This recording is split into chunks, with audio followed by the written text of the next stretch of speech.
today what I wanted to do is just share a story of something really cool I did over the summer that I will remember for the rest of my life, which is the cross-country road trip that I took with my brother and my parents.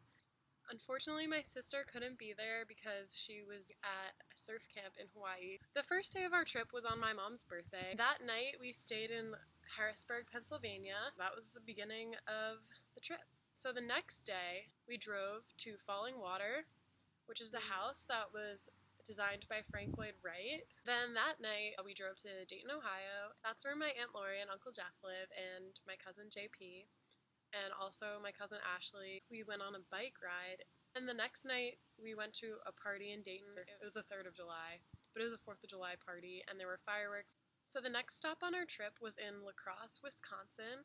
We ended up in this amazing hotel called the Charmant, which was an old chocolate factory. That day was actually the 4th of July, so we watched the fireworks over the Mississippi River. So after that, we went to Mount Rushmore. It's kind of out of the way, so if you ever get the chance, you should definitely go. We also went to Custer National Park that day. So the morning after that, we went to Wind Caves National Park and we toured a cave. And then our next stop was Yellowstone, which was also amazing. Everything smells like sulfur. It's such a beautiful place. We saw so much amazing wildlife. There's buffalo everywhere. One was actually just roaming through the streets and came up right to the window of our car.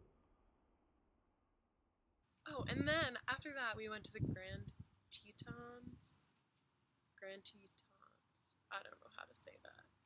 We went there and we ended up in Jackson Hole and we were staying with some family friends. We're actually fellow Cornelians.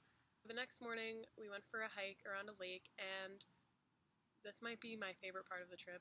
We jumped off this really high boulder into the snow melt, and it was really scary and really cold when I got in the water. So then once we left Jackson Hole, we went to Park City, Utah. We made it to Lake Tahoe, where my Aunt Lori, who's also my godmother, has a house, and my cousin Daniel was there. So we all kind of just recapped from the whole journey that night. We rented jet skis on Donner Lake, which was also really fun. Then after that, we drove back to Alamo, where my Aunt Lori's house is. So that basically concludes my trip. I know I had a lot to say about it. I didn't really realize how amazing it would be until I was on the trip. I'm so happy I had the chance to do that with my family. It was a great way to spend time with my brother before he went to college. Thanks for watching. See you next time. I'm not going to include that. Hey, listeners out there. Oh my god, I'm so sorry. This about is a that. behind the scene I love excerpt. Oh, I'm such a freak.